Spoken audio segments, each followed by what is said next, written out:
New York. In 1954, Harvey Slayton and his first wife, Yeffie Kimball, a well-regarded artist, exhibited at the National Gallery, moved into 11 Bank, a former rooming house. Despite hearing strange noises, especially heavy footsteps on the stairs when no one was present, they never spotted anyone. Kimball, an Osage Indian with spiritual beliefs, believed there was a ghost, but no apparition was ever seen. Renovations were initiated on the house. One day, as a carpenter was removing a ceiling, a can from a crematorium fell on his head. Startled, he exclaimed, "I think I found the body." Kimball felt vindicated and placed the can in a basket on the piano, establishing a friendship with the ghost she perceived. According to her description, the ghost was a plump, brown-haired, fun-loving individual. Harvey, being more scientifically inclined, contacted the crematorium. The death of Elizabeth Bullock at the age of 51 was confirmed, but Harvey could not gather further details. He then recalled an incident he had forgotten. Several months earlier, a man had visited, thinking the house was still a rooming house. He left his name and card upon learning it would become apartments in the future. Coincidentally, his name was Bullock, just like Elizabeth's. When Harvey attempted to find the card, it had mysteriously disappeared. Meyer Berger, a famous New York Times reporter and neighbor, paid a visit and wrote a story about it. This attracted the attention of Hans Holzer, an expert on ghosts, who arrived with his medium, Mrs. Myers. In a trance within half an hour, Mrs. Myers adopted an Irish accent and spoke as if she were Elizabeth Bullock, an Irish Catholic disowned by her family for marrying a Protestant. Out of Myers' mouth, Elizabeth said, "He didn't want me in the family plot. I wasn't even married in their eyes, but I was married before God. Edward Bullock. I want a Christian burial in the shade of the cross, anywhere the cross is, but not with them." Unfortunately, the request for a Christian burial was denied. Kimball strongly disagreed, as she enjoyed having the spirit in the house. Elizabeth, via Mrs. Myers, eventually conceded, admitting that she had grown fond of living there as well. The remains and Elizabeth remained in the house. Elizabeth made her presence known through peculiar occurrences. Her perfume would often be detected at parties, and when Kimball was away on lengthy trips, the bedroom closet doors would unexpectedly fly open 24 hours prior to her return, a sign that Harvey appreciated. Even after Kimball's passing and Harvey's remarriage, Elizabeth remained, although she briefly disappeared for 3 months after the birth of Harvey's child.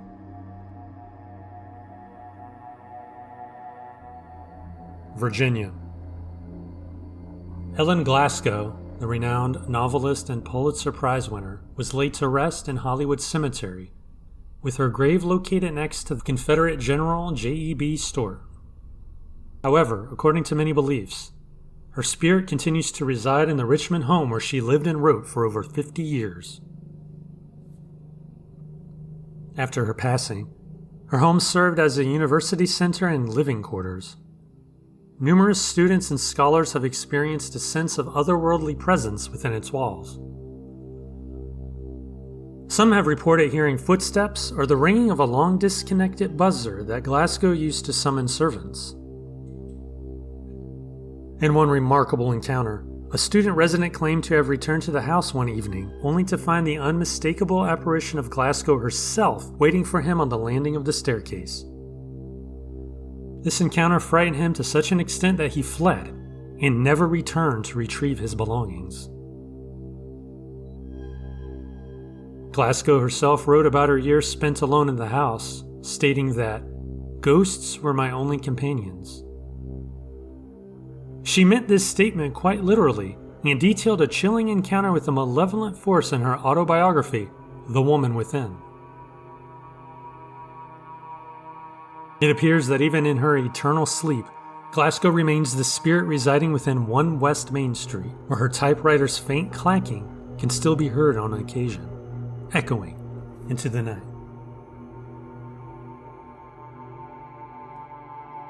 California. In the heart of Hollywood's Sunset Strip, there once stood a prestigious establishment known as Ciro's. This high-class joint offered top-notch entertainment and catered to the rich and famous, making it a bustling hotspot for successful individuals in the film industry, both in front of and behind the camera. However, beneath the glamorous surface of the place, a dark underbelly lurked. Among the frequent patrons of Ciro's was none other than Mickey Cohen, reputed to be the successor of Benjamin Bugsy Siegel. If people thought Bugsy was a formidable presence, Cohen surpassed him in intensity. It was said that he would extort money from the establishment on a weekly basis. Those unfortunate enough to cross his path would be taken to the basement, subjected to brutal beatings, and then encased in a layer of concrete. Now known as the Comedy Store, the location is believed to be haunted. There are accounts of at least 5 ghosts who have made their presence known by moving chairs, tampering with lights, and even appearing to startled employees and patrons. One particular comedian, Sam Kinison, had multiple encounters with these spirits. The ghosts seemed to harbor a strong dislike for him, going to great lengths to disrupt his performances. Eerie, spectral chants of, "It's him! It's him!" could be heard, accompanied by interference with the sound system and lights. One night, Sam grew so frustrated with the ghosts that he dared them to reveal themselves. In response, all the lights in the venue suddenly went out, plunging the entire place into darkness. Legend has it that no one dares venture into the basement, as a dark and malevolent presence is said to dwell there. Once, a security guard, prompted by a strange noise, decided to investigate the source. As he descended into the basement around 3 a.m., he was met with a chilling, bestial growl. To his astonishment, something forcefully struck the basement door from the other side, causing it to bow outward. Fearing the unknown, the guard wasted no time in retreating from the scene, leaving the mysterious entity behind.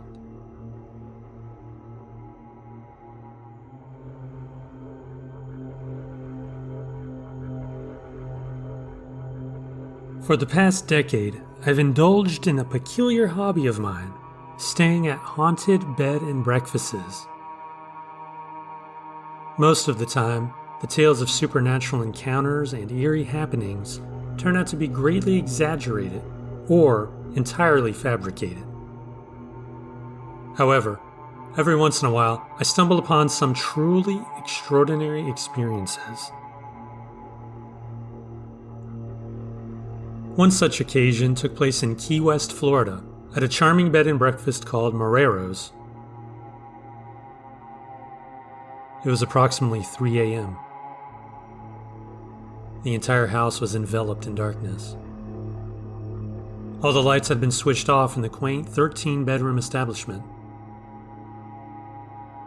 As I settled into bed, I began to hear things. Naturally, in an old building, one expects the occasional creak or groan. But on this particular night, I distinctly heard footsteps, hushed conversations, and breathing. Some of the sounds may have been carried in from the bustling street outside.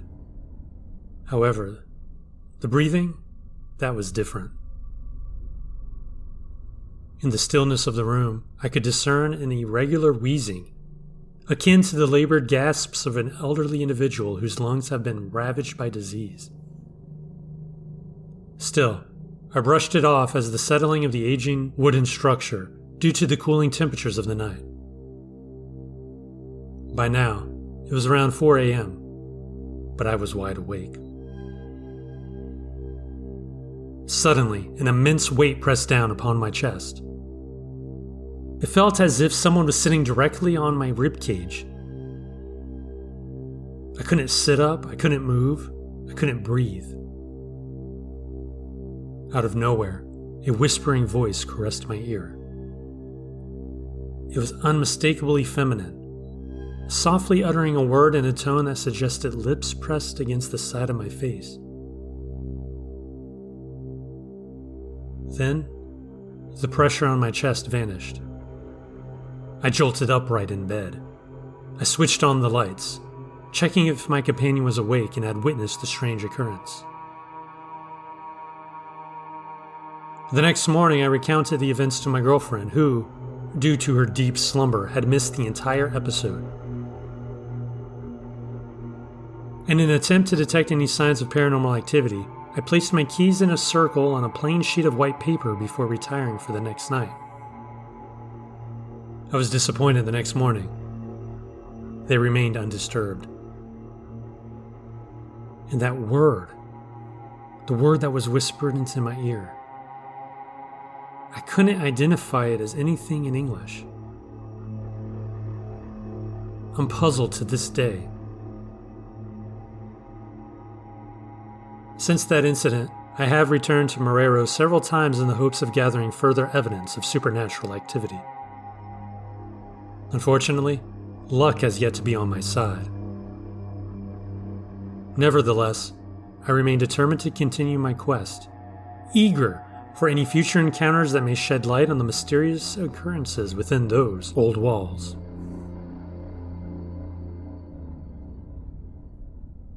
When I was 13 years old, I had a ghostly encounter in my previous home. My bedroom was located on the lower level of our raised ranch house, while the rest of my family's bedrooms were upstairs. From the very first night I slept in that room, I was overcome with an unsettling feeling, like someone or something was always watching me. Strange occurrences would happen every now and then, like hearing footsteps, random knocks, or seeing objects mysteriously moving on their own. After 2 months in the house, something eerie took place. I went to bed as usual, turning off the lights and closing my bedroom door. At 2 a.m., I suddenly woke up. Every hair on my body stood on end. To my astonishment, the light outside my door was on. My bedroom door was wide open. I shifted my gaze and began to hear footsteps emanating from the hallway in front of my room. Fear overwhelmed me as I stared at my open doorway, the light casting an eerie glow, while the sound of footsteps echoed in the stillness. Then, I heard 2 distinct jiggles on the locked door further down the hall. I was certain of the sound since I used that door every day. It led to the garage, which I knew was closed, meaning the jiggling came from the inside. I felt completely paralyzed. After a brief pause, the footsteps resumed. Around 5 or 6 of them traversed back from the door to the area in front of my room. There was an undeniable presence that I could sense. Like any 13-year-old would do, I slowly turned towards the wall, closed my eyes tightly, and forced myself to fall back asleep. Eventually, I moved out of the house, but I can honestly say that I've never encountered anything as chilling and horrifying since that night. It was 5 years later that I discovered the grandfather of the family who lived in our old house before us had passed away in the very same downstairs bedroom that I had occupied.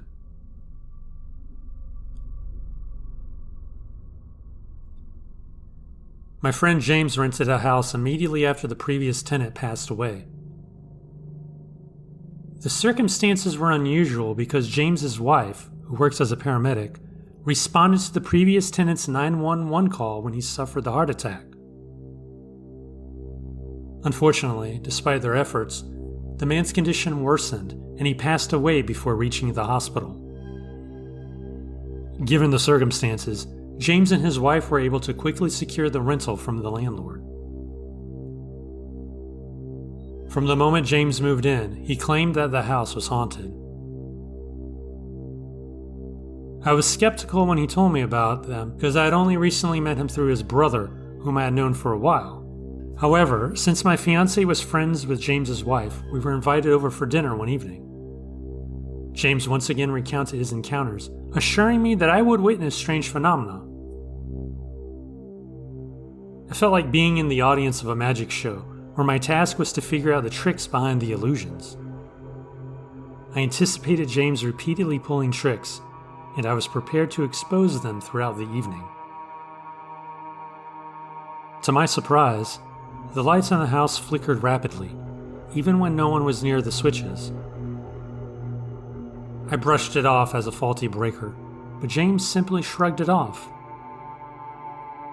His wife showed me a hidden cabinet near the entrance, explaining that she dreamed about its existence and later discovered it with James after she woke up in the middle of the night. I believed her account, considering her more serious demeanor, although it could have been her unconscious thought or knowledge gained during her response to the 911 call at the house. Suddenly, we heard loud footsteps coming from upstairs. I quickly rushed up to investigate, but I found no evidence of a setup or practical joke. Then, 2 doors closed on their own, leaving James baffled. He just shrugged and looked at me as if to say, "See?" Later, when I went into the kitchen alone to get a glass of water, someone had mysteriously moved my car keys from one table to another while everyone else was in the dining room. The most astonishing moment was yet to come. As we continued discussing these occurrences, I made a lighthearted remark to James, telling him that it would take much more than these experiences to convince me. I jokingly suggested that the ghost could even call us on the phone. The phone rang. James laughed and answered it, waiting to see the caller ID. I can't tell you how bewildered I felt when I saw my own phone number from my house appear on James's caller ID while I was present in his living room with my fiancé. To clarify, no one was at my house at that time.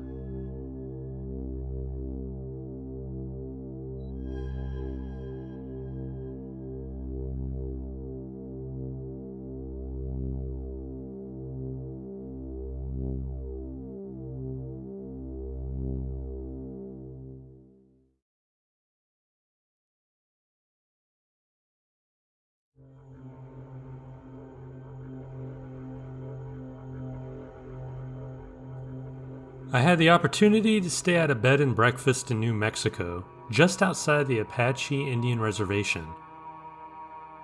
Although I can't recall the name of the place, it was a remarkable experience. Upon our arrival, we were warmly greeted by an elderly couple who owned and managed the bed and breakfast. They kindly gave us a brief tour of the property and its buildings. After settling into our room, we had dinner and then retired early for the night. The following morning, I slept through breakfast because I was quite exhausted from our travels. However, I briefly woke up at some point because I heard movement in the room. As I glanced around, I noticed a figure walking near the couch, which was situated across the room. I thought it was my mother, so I paid it no mind and went back to sleep. Around 30 minutes later, I woke up again to the sight of my actual mother and sister coming up the stairs. Confused, I asked them where they had been. They said they already had breakfast and took a walk around the property. They'd been gone for about an hour and a half and had not returned to the room. This revelation left me feeling uneasy, so I shared what had happened with them. Without hesitation, we hurried downstairs and approached the living quarters of the owners. We explained the situation to them, detailing what I witnessed. To our surprise, they calmly informed us that what I had likely seen was the ghost of a nurse who had resided on the property in the early 1900s. According to the owners, she would frequently visit the guests at the bed and breakfast, particularly approaching any male guests. Almost every person who stayed there had mentioned this peculiar phenomenon. I was utterly amazed by their explanation and wished I had been more aware to grab my camera and capture the moment.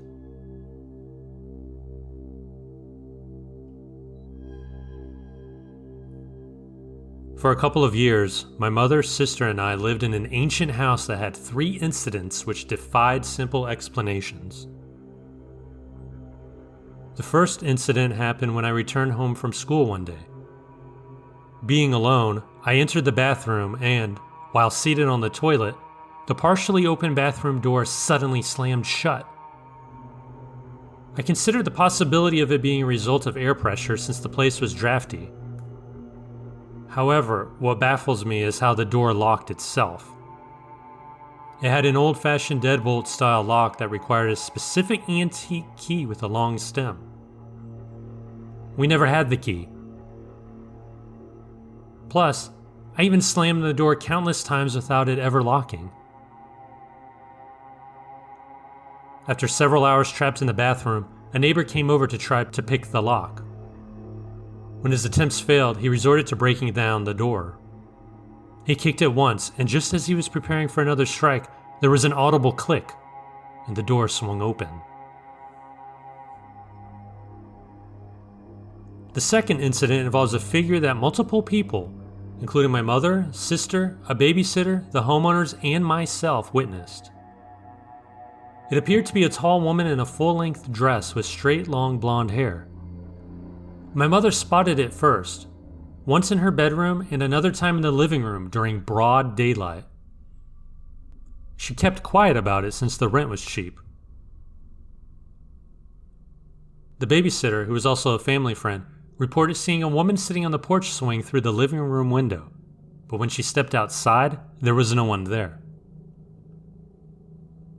On another occasion, she saw a similar figure in the yard, but given that we had neighbors, it raised some doubts.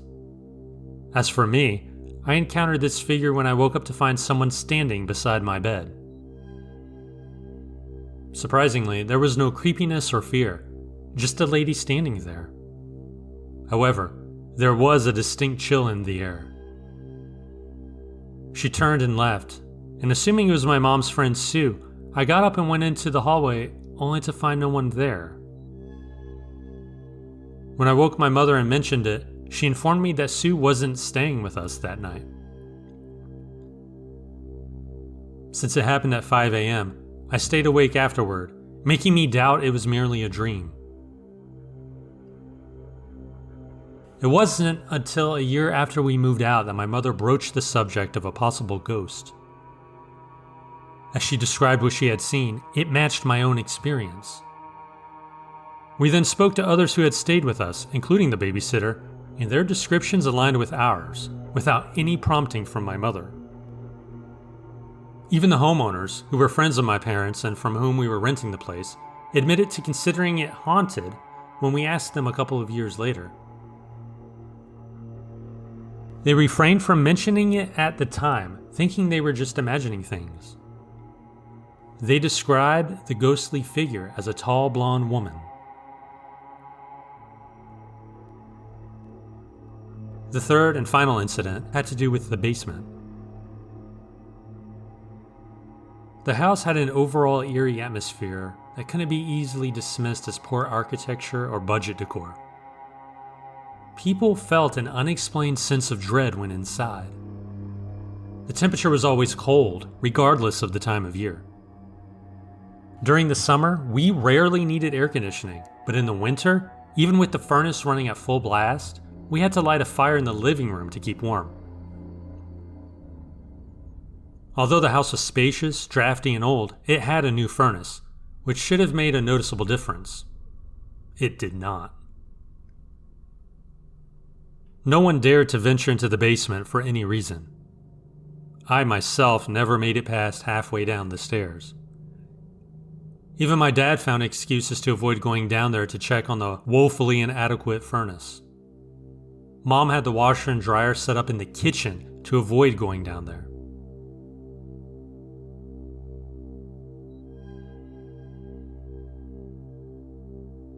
I moved into this large old house that my friend was trying to sell. Since it was empty and I needed a temporary place to stay, I decided to live there for a while. The house was devoid of furniture and amenities like the internet or a TV, so I relied on my instruments for entertainment. There was always a lingering belief that the place might be haunted. We heard footsteps, witnessed objects moving on their own, and my friend even claimed to have seen a lady walking down the hallway one night. But it was when I started living there alone that the creepiness truly intensified. I would frequently hear someone walking around and shifting things in the kitchen. As a way of asserting my dominance over the situation, I would confidently play my banjo in the living room while observing outside through the window. I would pause whenever the movement in the kitchen ceased, only to resume playing once it started up again. This cat and mouse game would go on for hours, leaving me alternately unsettled and determined. On one particular night, a friend joined me at the house. While we were sitting in the backyard discussing the possibility of the place being haunted, we suddenly heard a scream emanating from inside. It only reinforced our suspicions, especially considering that the previous owner had died there. Later, as I prepared to go to bed, I walked down the hallway and caught a glimpse of a blinding flash of light behind me and in the mirror at the end of the hallway. It sent chills down my spine. And of course, I still heard the eerie footsteps that night. Shortly after that unsettling experience, my friend, who was the homeowner, came over. Fearing the strange occurrences, we decided to sleep in the same bed. Throughout the night, we heard disturbing noises. When we woke up the next morning, we discovered that one of my socks, which I had left in the living room inside my suitcase, was on the bathroom floor and stained with blood. We had no idea where the blood came from. I immediately called my friend to come and investigate. When he entered the bathroom, all the towels suddenly fell off the towel rack.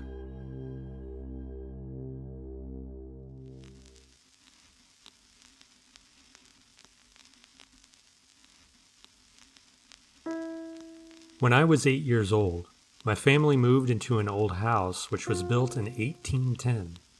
My father still lives there.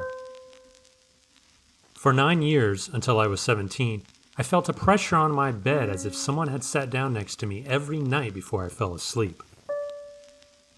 I always felt an increase in pressure in the air at the same time.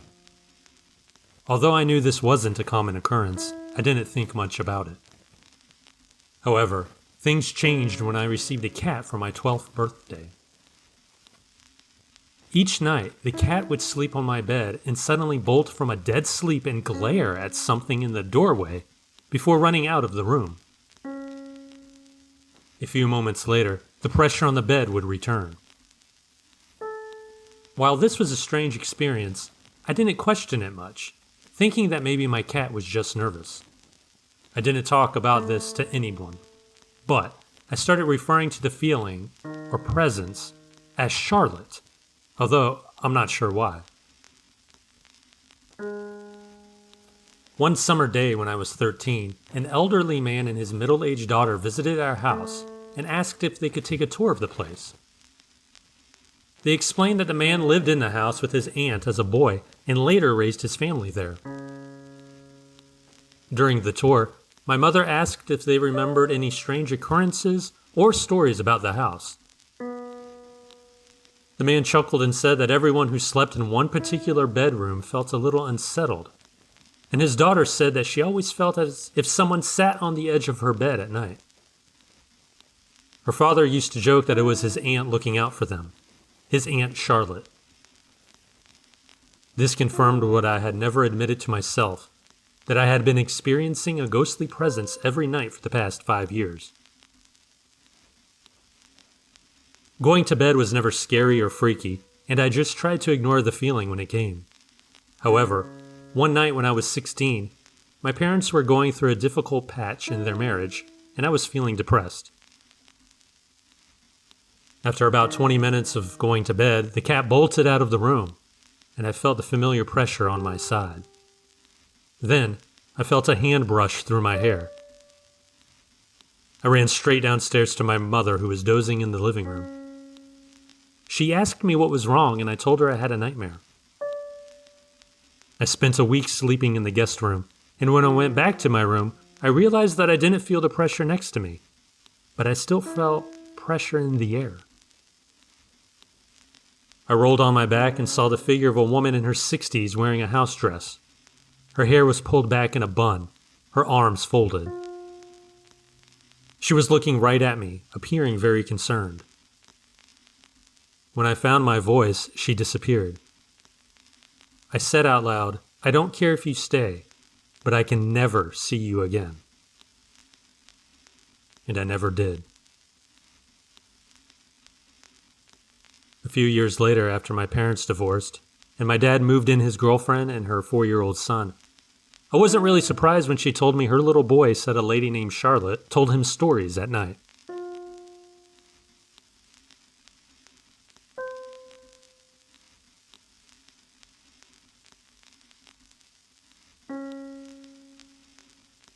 Last year, I stayed in a hotel with my mom. One night, while lying in bed, I noticed a human-shaped shadow about 2 meters away from me. I tried to ignore it, thinking it was just a shadow, but it persisted. When I turned the light on, it disappeared, but reappeared when I turned off the light again. I searched the room but found nothing that could have caused the shadow. It looked exactly like a human silhouette, and it hadn't been there the previous nights. Even though I never believed in ghosts before, I was terrified. I eventually fell asleep with my back turned to the shadow. The next morning, I told my mom about the experience, but she shrugged it off as my imagination. However, a few days later, when we were back home, my mom brought up the shadow, revealing that she had seen it too. She didn't want to scare me at the time, but she believed that it might have been the ghost of her recently deceased best friend, who she had just written a letter for to get closure before we went to bed that night.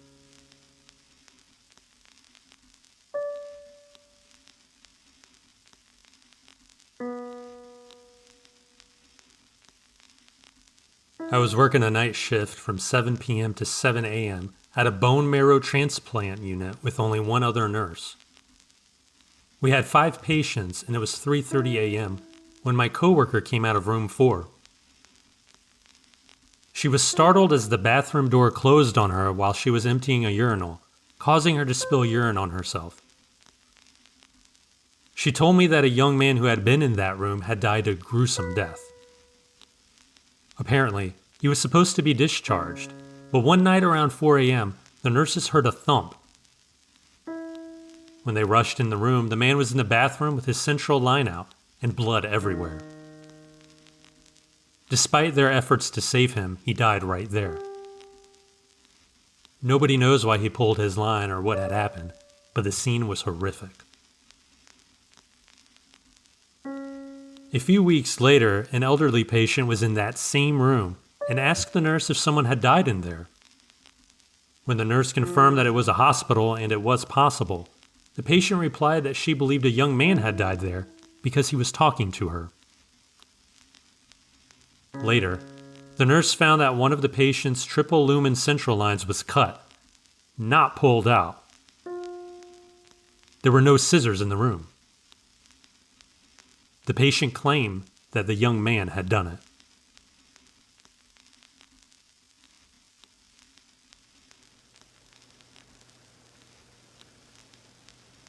I often struggle with sleeping, so a few nights every week I stay up very late. One particular night, it was around 2 a.m. when something strange happened. As a habit, I always lock my bedroom door before I sleep, especially since I moved away from home. However, on that night, my brother was staying with me but ended up staying somewhere else without letting me know. Suddenly, I heard my bedroom door creaking open. I called out to my brother, but he did not answer. When I checked, there was no one there. I called out again, but still no response. Although I don't scare easily, I felt eyes on me. I got up and started checking each room in my house one by one. It was one of the most terrifying situations I've experienced for no apparent reason. Maybe it was just an issue with the doorframe. I ended up staying awake all night, and ever since then I've never felt alone in the house. I've been hearing strange noises more and more often, especially a scratching sound coming from my closet. After investigating, I realized that it was just a small steel wire rubbing against the door. However, when I stopped it and closed the door, the scratching sound started up again a few seconds later and stopped just before I opened the door again. I've researched for answers, and some people believe that an opening door symbolizes the start of a new path in life. However, my grandfather also passed away in the house, so I can't help but think that he may still be around. At the end of the day, it could just be that I forgot to fully close the door, and the changing pressure in the house made it open. However, I always make sure to give it a good push and hear the lock click just in case.